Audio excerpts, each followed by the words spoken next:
relógio não para, né? Vamos lá então. Predito o destino do mundo. O que aconteceu? A gente viu, dentro do contexto daqui do primeiro capítulo, que os que estavam atentos saíram de Jerusalém. Vai pegando a informação. Os que estavam atentos, os cristãos que foram salvos, foram os que estavam atentos aos sinais, foram obedientes observando os sinais, e eles saíram de Jerusalém. Os que conheceram os sinais, mas que não estavam nem aí, que estavam dentro da ideia da falsa segurança, de aqui nós estamos seguros, aqui está tudo certo, aqui nada vai acontecer. Lembra que a gente leu que os líderes ficavam induzindo eles a esperarem o quê? Vai ter uma intervenção divina, está tudo certo, continue. Esses foram destruídos. Então, observa que o sai dela se cumpriu lá em Jerusalém. Jerusalém era a cidade escolhida, o povo escolhido estava ali com uma missão. Então, vai observando o paralelo. Vamos lá. O texto sai dela, povo meu, de Apocalipse 18:4. Esse chamado é feito em contexto escatológico para que o povo do Eterno abandone Babilônia. Símbolo de quê? Da religião corrompida e apóstata nos últimos dias. Mas esse apelo tem um paralelo anterior em Jerusalém. Lembra? Sai dela, sai porque vai ser destruída. Não vai ficar bonito aqui dentro, não. Não, que nada, esse aqui é o lugar escolhido. Olha só, observa. No capítulo 1 de O Grande Conflito, e também na grande controvérsia é chamado de a destruição de Jerusalém, mas está dentro do contexto de que está ali mostrando o que vai acontecer no fim com o mundo. O testemunho descreve como, antes da destruição em Jerusalém, no ano 70, Jesus havia alertado. Pois, virdes que Jerusalém está cercada de exércitos, saber que é chegada a sua desolação. Então, os que estiverem na Judéia, fujam para os montes. Isso está em Lucas, está citado no grande conflito. Muito bem, observa agora. Qual é a aplicação histórica disso? Jerusalém, embora fosse o centro da religião verdadeira, vai vendo, tornou-se culpada de rejeitar o Messias. O povo do Eterno, que ainda estava dentro da cidade, foi chamado a sair para não ser destruído com ela. Os cristãos que creram nas palavras de Cristo fugiram para os montes, para a Pela, e foram preservados. Quando no grande conflito fala que nenhum cristão pereceu na destruição de Jerusalém, a gente sabe. E esses cristãos que não pereceram foram que saíram dela. Estavam, vai observando, atentos aos sinais e obedeceram. E agora vamos ver, dentro desse contexto, a aplicação profética para o sair dela, né? De Jerusalém, mas agora Babilônia.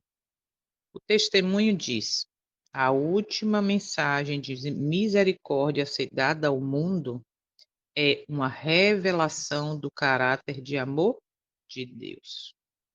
Então a gente percebe, olha agora o que acontece aqui, ó. Jerusalém, no ano 70, era o centro da verdade, mas apostatou. Babilônia, tempo do fim, representa o cristianismo corrompido.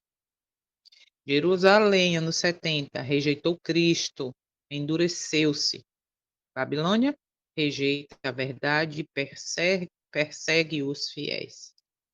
Jerusalém, anos 70, Cristo deu um aviso: fujam, saiam. Apocalipse diz o quê? Sai dela, povo meu.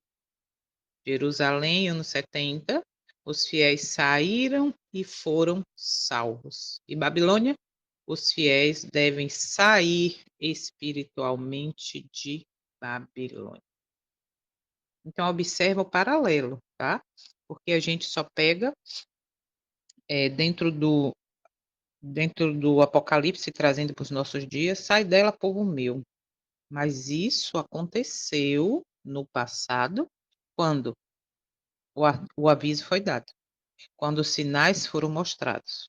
E novamente eu vou repetir: quem ouviu, prestou atenção, ficou atento, não se agarrou às coisas deste mundo, como o exemplo da mulher de Ló, não olhou para trás, esses saíram e foram salvos. E representava ali o quê? O grupo dos fiéis. Mas milhares e milhares permaneceram lá dentro, achando que aqui nós temos o templo, estamos protegidos, e a gente sabe aí o que aconteceu. Então, a conclusão até aqui, o chamado sai dela, povo meu, é uma repetição profética do apelo feito aos cristãos do primeiro século.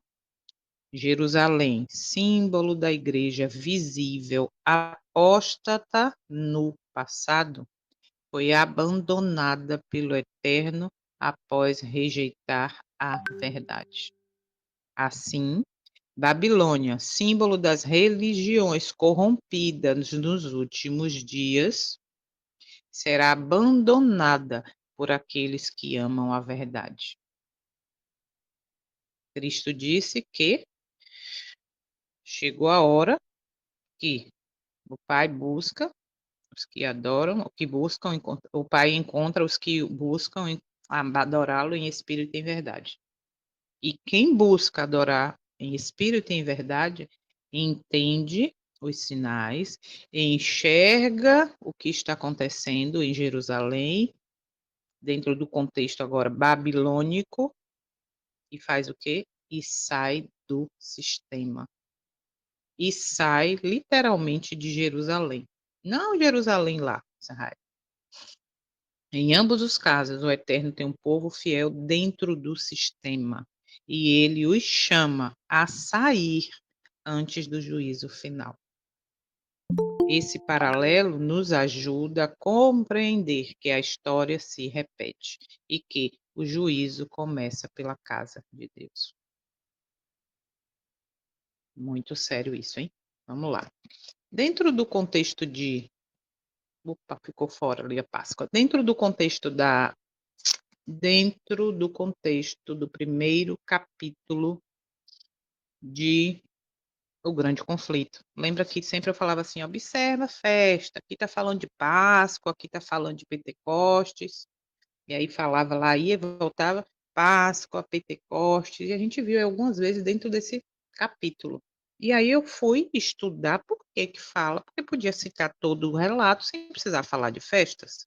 Então, qual é a lição que nós podemos tirar dentro desse contexto das festas está acontecendo e ser um tempo de advertência e ser um tempo de cumprimento das coisas, sempre falando ali da festa, na Páscoa, na Pentecoste, na Páscoa, não sei quantos observaram, mas vamos lá. A menção constante das festas judaicas, como a Páscoa e o Pentecostes, peraí, no contexto do cerco e destruição de Jerusalém, tem profunda relevância teológica e profética, especialmente em comparação com os últimos dias. Veja os principais motivos. Vou repetir. A menção constante das festas judaicas, como a Páscoa e o Pentecoste, no contexto do cerco e destruição de Jerusalém, tem profunda relevância teológica e profética, especialmente em comparação com os últimos dias. Vamos entender agora e ver os motivos principais. Ponto 1. As festas, dentro desse contexto da destruição, como marcos divino de apelo e juízo. As festas eram convocações solenes, determinadas pelo Eterno, todas as 7 estão ali detalhadas em Levítico 23, e cada uma tinha um significado profético. Quando são mencionadas em meio à narrativa da destruição, o objetivo é mostrar que o Eterno ainda estendia sua graça, mesmo em meio à apostasia. Os apelos à conversão vinham justamente nos momentos mais sagrados. Olha que interessante. O povo continuava formalmente religioso, comemorando as festas, mesmo rejeitando o Salvador e a verdade. Vamos lá. Jerusalém, aconteceu o que aconteceu, ou melhor, antes de acontecer o que aconteceu, a destruição, o povo escolhido, o povo especial, que foi levantado desde o início lá para poder apresentar ao redor do mundo o único Deus, o verdadeiro Criador e etc. Esse pisou na lei, rejeitou o Filho, rejeitou o Messias, tá? Mas, mesmo assim, sendo esse povo rebelde, eles continuavam comemorando, observando as festas, mas em forma religiosa. Entende? Quando às vezes aqui eu comentei e sempre comento que não adianta obedecer mandamento em forma de religião, em forma de letra, se eu verdadeiramente não entendo o significado e não vivo essa obediência de fato. Não vai passar de uma forma religiosa. Então, naquele dia, ou melhor, naquela época, naquele tempo ali de advertência, quando Cristo foi crucificado, quando aconteceu que na próximo ali a destruição de Jerusalém, estava dentro do contexto de festa também, né? Páscoa e Pentecostes. Só que após a crucificação, quando a gente viu que a glória saiu do templo para não mais voltar, porque eles crucificaram o Messias, o que, que aconteceu dentro disso? Eles negaram, pisaram, rejeitaram, mas em forma de religiosidade, continuaram comemorando as festas. Só que não tinha mais significado. Por quê? Porque eles tinham rejeitado o Salvador e a verdade. E a gente leu que na época da Páscoa, está aí no grande conflito, quando milhões estavam reunidos, Jerusalém foi cercada. O juízo caiu justamente durante a festividade.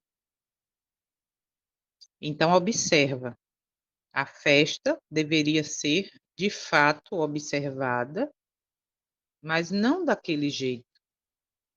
Não teve validade a partir do momento que eles rejeitaram. Então, observaram sim, mas em forma de religião. E agora, trazendo para a nossa realidade. Espera aí que eu vou falar mais na frente, que eu já ia adiantar o processo. Vamos lá. Cumprimento profético nos momentos festivos. Cristo foi crucificado na Páscoa, o tipo encontrou o antítipo. O Espírito foi derramado no Pentecostes. A destruição de Jerusalém ocorreu novamente em tempos festivos. Isto mostra que as festas se cumpriam espiritualmente em momentos determinados e decisivos. As festas apontavam para eventos maiores no plano da redenção. Porém, o povo rejeitou o antítipo, mesmo celebrando o tipo, ou seja, observavam ali a festa, mas em forma, porém sem poder. E o que isso tem a ver comigo hoje? Vamos seguir. A condenação, aqui agora que tá, vamos lá. A condenação veio no meio da adoração hipócrita. As festas continuavam sendo guardadas. Observa agora. Por quem? Por aquele povo dentro de Jerusalém, agora o povo rebelde que não ouviu a advertência, que continuou ali, tá? Olha só, mas já não tinha mais sentido, pois Cristo, o centro delas, fora rejeitado.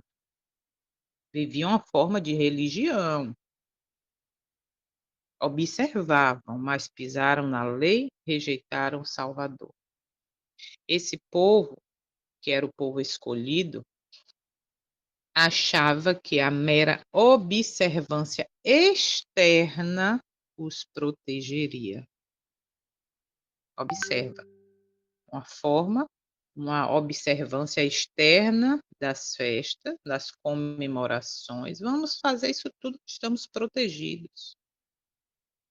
Isso ecoa os últimos dias, onde muitos confiarão em rituais e sistemas religiosos mortos e em comemoração de festas romanas. Nós, hoje, dentro do contexto mundial, estamos confiando em rituais, em sistemas religiosos mortos, estamos comemorando festas romanas, estamos pisando na lei do eterno, no sábado, que deve ser observado de maneira real, mais profunda do que a gente observa hoje. Então, o paralelo que teve com a observância externa, o paralelo que tem, na verdade, que do mesmo modo que Jerusalém, dentro de Jerusalém, aqueles cristãos dentro de Jerusalém estavam observando, mas de forma externa, até no automático, achando que estavam protegidos porque faziam isso, esses foram destruídos. Então, a religião tornara-se uma formalidade. Os sacerdotes ensinavam tradições humanas e o povo confiava em cerimônias. Não é assim nos dias de hoje? No mundo religioso como um todo? E lembrando que este livro foi inspirado, é o testemunho de Jesus, não só para nós como adventistas, mas é uma advertência para o mundo. Então, a condenação veio nessa adoração hipócrita. Por quê? Porque eu sei o que eu devo fazer e não faço da maneira que devo, falo como devo fazer, mas não faço. E aí eu rejeito os princípios.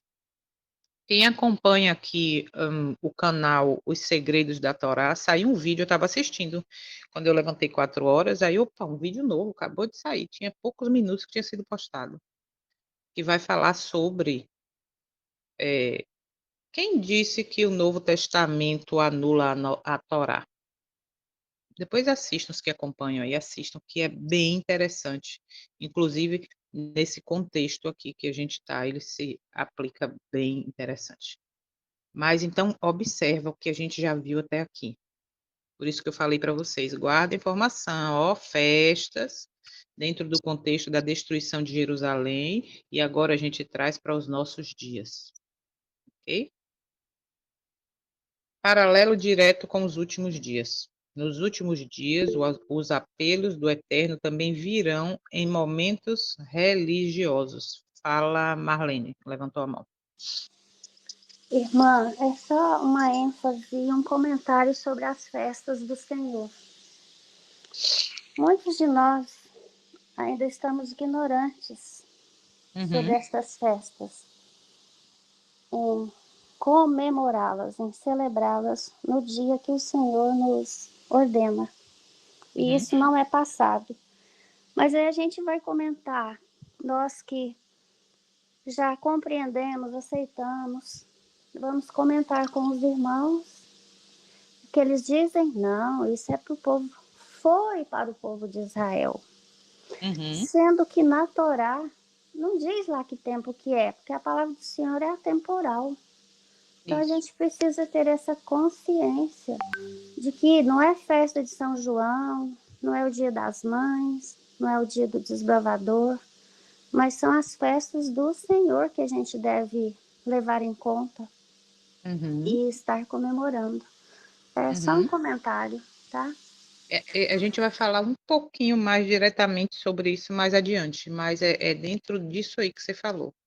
E hoje, aqui, ó, paralelo direto com os últimos dias. Vamos lá. Observa, nos últimos dias, os apelos do Eterno também virão em momentos religiosos. Muitos professarão fé, guardarão festas romanas e ou domingos sagrados, enquanto rejeitam a verdade presente, perseguem os que obedecem estritamente à palavra, ignoram o verdadeiro santuário e o intercessor no céu. Por isso que Apocalipse 14, dentro da primeira mensagem angélica, está lá o quê? Temei a Deus e dá-lhe glória, porque é vinda a hora do seu juízo. Então, observa dentro desse contexto, porque nós, como eu sempre digo também, nós nos orgulhamos de dizer não guardamos o domingo, que a gente sabe que isso não é agora tão real, né? Porque já existe aí, né, alguns casos que estão crescendo esses casos de também se fazer culto aos domingos. Mas voltando, não guardamos o domingo, nós somos o povo que guarda os mandamentos de Deus, mas guardamos todas as festas de Roma. E o mandamento no catecismo é guardar domingos e festas. Aí eu pergunto, como você falou aí, Marlene, dentro desses dias de hoje, eu devo guardar as festas romanas ou eu devo observar as festas do Eterno, que foi instituída para um povo? Ah, mas foi para eles lá. Mas nós não nos consideramos o Israel moderno? Então, é assim, a gente tem que orar com aquele louvor que diz: Abre, Senhor, os olhos meus. Quero ouvir a tua voz, porque é a maior necessidade nossa. A minha e a sua hoje é isso. Abrir os nossos olhos, permitir ser convencido pelo espírito do pecado, da justiça, do juízo. Então, observa que dentro do contexto da destruição de Jerusalém, houve um apelo, sai dela, povo meu, e naquele povo que estava rebelde, eles continuavam observando, tá? Festa, mas tudo agora sem sentido, em forma de religião, para mostrar uma obediência externa. A conclusão, então, das festas, e aí a gente vai entrar no resumão do livro. Vamos lá. As festas são mencionadas no capítulo da destruição de Jerusalém para destacar que o juízo do Eterno chegou no auge da religiosidade exterior, quando a realidade espiritual já havia sido rejeitada. Isso serve de alerta direto aos nossos dias, quando muitos estarão celebrando formas religiosas humanas, enquanto o Espírito Santo está sendo afastado. Gente, o que eu vi em perfil, em status, em rede social, né, de pessoas desejando felizes festas, boas festas, bom São João, festa do milho, festa disso, festa daquilo.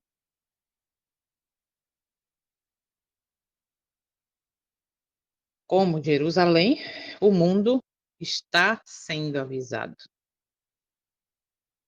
Então, entenderam até aqui? Então, foram coisas aqui que a gente citou, que não deu tempo ou não foi lembrado por mim para a gente falar lá. Mas vamos lá. Capítulo 1. Amiga, eu Oi. tô sem mãozinha. Posso falar um pouquinho? Ah, tá sem mãozinha, é ótimo. Fale. Eu nem sei o que aconteceu aqui, tá? Minha outra. Mas veja bem, a gente tem como alicerce, segundo a serva do Senhor diz, as nossas doutrinas e fé, o santuário, tá? E algo que o Senhor me levou a entender também é que a gente precisa ter toda a compreensão do que ocorria no santuário, ok? Todos nós sabemos. Ali está a tipificação de todo o ministério do Messias em favor da nossa redenção. Amém? E aí a gente precisa observar também é que dentro desta tipificação, ela tem os seus cumprimentos proféticos, tá? Ali no santuário. E aí a gente vai entender que ali no santuário o que ocorria existia os dias determinados pelo próprio Eterno, não é? Que aí é onde entra a sua, como a gente conhece na nossa linguagem, né? O seu calendário profético, mas não só profético, é o seu calendário contínuo, né? Que vamos dizer, todos os dias, o que acontecia no santuário, tá? Os sacrifícios, né?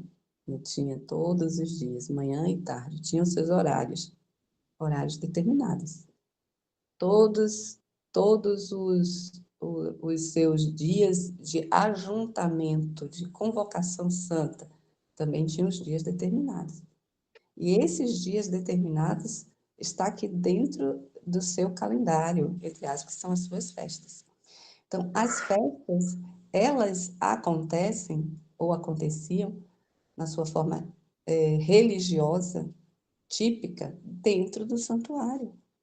Então, quando a gente entender essa essência, a gente vai compreender que elas, de fato, parte delas se cumpriram na vida do Messias, mas elas não eram só típicas, ou seja, proféticas, elas também eram memorativas e elas celebravam algo. Então, os pães asmos, primícias, Páscoas, eram típicas, mas também memoriais. Então, se elas são memoriais, elas continuam sendo memoriais para nós. Pentecostes eram típicas, sim, proféticas, se cumpriu, sim, mas tem cumprimento duplo. Ainda haverá um segundo Pentecostes. Nós esperamos por isso. Mas também elas celebravam colheita, tá? Quando a gente vai para o tempo do Eterno hoje, nós tivemos a festa da colheita. Caiu nesse ano, lá no iníciozinho do mês 6 do calendário gregoriano. E essa colheita era o quê? Você ia também celebrar e agradecer ao Senhor, porque Ele, como Criador, é que provê todas as coisas. A terra, ela dá o seu fruto, né? Ela tem o sol, todos os nutrientes. Quem é que dá? Quem é que mantém tudo isso funcionando? É Ele. Então, aí você tem os primeiros frutos também, que, aliás, os primeiros frutos eram oferecidos lá na festa das primícias, né? 7 semanas depois, aí vinha Pentecostes. Tudo isso aí leva você a sair da idolatria. Você celebra isso, que celebrar não é pecado, mas para quem você está celebrando? Não para João, mas para o Criador, entendeu? Então você vai ver que Satanás ele pisou em tudo isso. Aí, Pentecostes se cumpriu, trombetas, nós já tivemos o primeiro cumprimento das trombetas, mas elas também não se cumpriu totalmente. Não é? É típica, expiação também típica. Vivemos no tempo da expiação, mas ela não se completou. Tabernáculos, tabernáculos, a gente aguarda tabernacular com o Messias, a gente aguarda a sua vinda e com ele, mas ela também é uma festa de celebrar também as últimas colheitas do ano. É um momento de alegria, de celebração. Mas toda parte de, como diz, de religiosa, mas tudo isso, os sacrifícios, as coisas aconteciam no santuário. As festas, todas elas apontam, ou vamos dizer, protegem os eventos acontecidos e ocorridos nos santuários. Os típicos, né, os eventos típicos, como também a forma de culto e os seus dias e horas sagrados. Então, nós vemos que o inimigo ele pisou em tudo isso, se cumprindo a profecia de Daniel 7:25, tá? Uhum. E a gente Ok, vive nessa mistura e hoje é é um verdade. tempo que o Senhor se revela para nós e aí nós vamos passar pelo processo de purificação de tudo isso. E aí é onde diz aonde saindo de Babilônia e indo para as montanhas para poder viver como lá em Israel, ó, deixa o povo ir para poder me celebrar uma festa, para poder realmente adorar a Deus, ao Eterno, ao Criador, como ele deixou determinado, tá? Então, Verdade. esse Amém. é o entendimento resumido que eu tenho hoje desta Uhum. mensagem que o Senhor trouxe à luz. E é interessante também, dentro desse contexto, se hoje não existe mais o templo, né, que foi destruído, e ali, vamos dizer assim, foi pisado, né, nessa destruição, as festas, as observações ali, as determinações. E quando a gente traz para hoje, que diz o quê? Que nosso corpo é o templo, nosso corpo é o templo, então, já que eu sou templo, então será que eu também não devo, dentro desse contexto, trazendo para as festas também, observá-las? Tá? Então, é algo para a gente meditar. Por quê? Porque estamos dentro de um mundo religioso, onde observa todas as festas romanas. E nós estamos incluídos nesse contexto falando mundialmente, tá? Mas vamos seguir que o relógio não para. Só uma observação. Aí existe uma pergunta, porque aqui eu ouço. Mas como a gente vai fazer isso? Trabalhando, parará, não tem como. Ninguém vai conseguir trabalhar. Aí eu repito, esse aí é para quem quer sair de Babilônia, tá? Que vai realmente Verdade, renunciar tudo, sair do sistema. Não que não verdade. seja para todos, é para todos, mas quem está em Babilônia não, e depende, né, de Babilônia, não vai, Uhum, depende do sistema. Observar as festas é quase um ato que impossível, salvo os verdade, aposentados. verdade.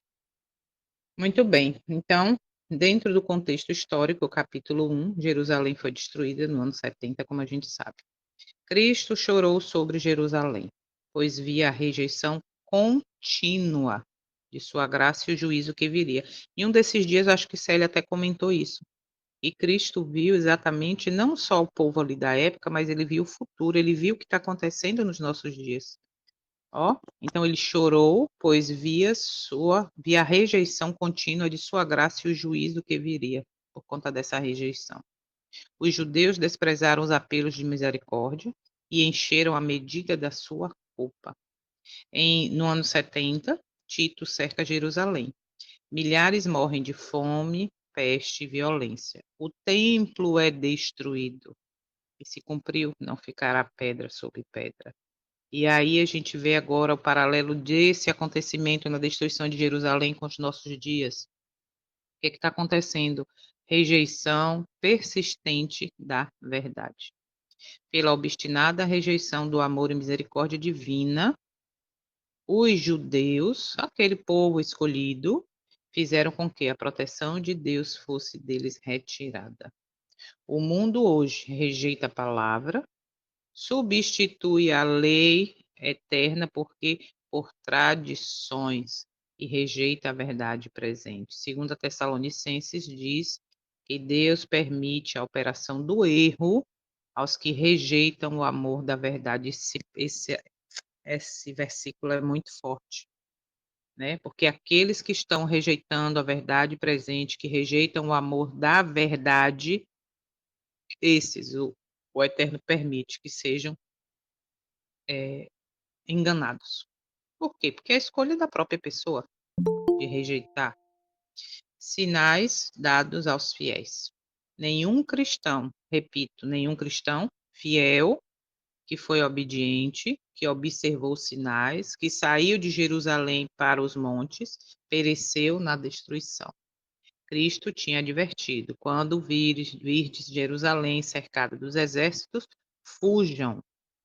Lembra que nós vimos o sinal, a gente vai ver já já, e lá foi o que? As bandeiras, o exército. Fuja, e hoje o sinal é o quê? Então, o povo de Deus será advertido a sair das cidades e evitar o colapso espiritual físico do sistema. Olha que a gente começou esse pedacinho hoje, Apocalipse, sai dela, povo meu, do sistema Babilônia. E lá em Jerusalém, antes da destruição, o Senhor também pediu, sai dela, não fique não. Imagem da besta, como novo estandarte romano. Os estandartes romanos em Terra Santa foram o sinal para a fuga dos cristãos. Hoje, a exaltação do domingo e a legislação religiosa será, ou já está sendo, né? Porque o domingo já está sendo exaltado, o sinal da imagem da besta, marcando o fim da liberdade religiosa. Mateus 24:15, quando vides a abominação da desolação no lugar santo, fuja. Retirada da proteção divina. Os judeus forjaram seus próprios grilhões. Deus retirou sua proteção e permitiu que Satanás os dirigisse. Hoje, quando o Espírito Santo for retirado, Apocalipse 22:11, Satanás terá domínio total sobre os ímpios.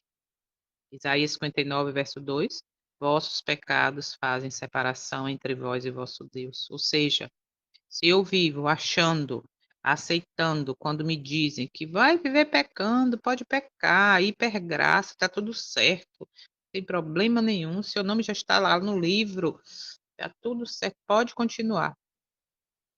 Se o meu pecado me afasta, faz separação, como é que agora eu vou aceitar desse modo? Algo de errado não está certo. As pragas, repetição do horror. Antes da destruição de Jerusalém, nós vimos ali terríveis coisas acontecendo, a ponto de mãe cozerem os próprios filhos, comerem os próprios filhos. Misericórdia. Lamentações 4:10 diz: a fome era tamanha que mães comeram os próprios filhos. Hoje, as 7 últimas pragas trarão sofrimento sem precedentes à terra. Enquanto isso, o povo de Deus é protegido. Mas que povo é esse? É uma igreja? É uma instituição? Não. É o povo fiel de todos os 4 cantos da terra. Esse povo fiel que vive à vontade, que obedece, esse povo vai ser protegido. Ah, então o que vai me proteger, o que vai me salvar é a obediência? Não, o que vai te salvar é a graça. Mas a graça te leva à obediência. Tá? Então, Daniel 12:1 fala, um tempo de angústia, qual nunca houve desde que houve nação. A glória triste, hein? E Cabode. Acima do ruído da batalha ouvia-se vozes bradando, e Cabode foi-se a glória. E hoje, quando o mundo rejeitar definitivamente a luz, a glória de Deus se retirará, como no fim da graça.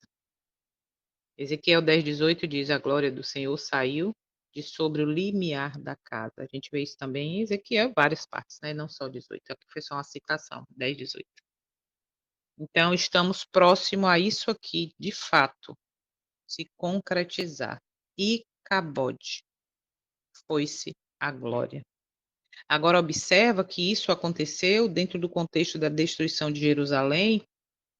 Aconteceu aonde? Ali em Jerusalém, onde tinha o templo, onde estavam observando as festas em forma de religiosidade, onde estava ali milhões e milhões de judeus que conheceram, que foram advertidos, que ouviram Cristo falar, que conheceram os sinais, mas não se posicionaram.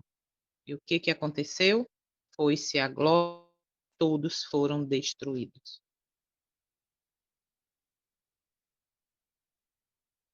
As citações, eu fui separar, viu? Umas citações desse capítulo, mas é impossível que a gente ficar aqui horas só falando só citando as citações. Porque se você pegar agora, depois disso tudo, e ler novamente o primeiro capítulo e for marcar o que chama atenção, eu tenho certeza que praticamente o capítulo todo vai estar marcado, arriscado. E quando eu fui marcando, não, esse texto aqui, essa frase aqui é importante, isso aqui é importante. Nossa, é muita coisa, o conteúdo. E a gente viu algumas citações. As horríveis crueldades executadas na destruição de Jerusalém são uma demonstração do poder vingador de quem? De Satanás, sobre os que rendem a ele, seu controle. Se rendem ao seu controle. Assim será a destruição final. Em meio à paz e segurança sobrevirá repentina destruição. As advertências de Deus são dadas não para amedrontar, mas para salvar. A história se repetirá. As advertências dadas a Jerusalém soam como eco para o mundo atual. Observa.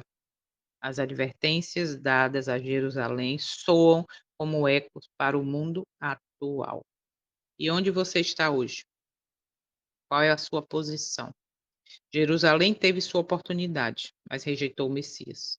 O mundo hoje está em sua última oportunidade.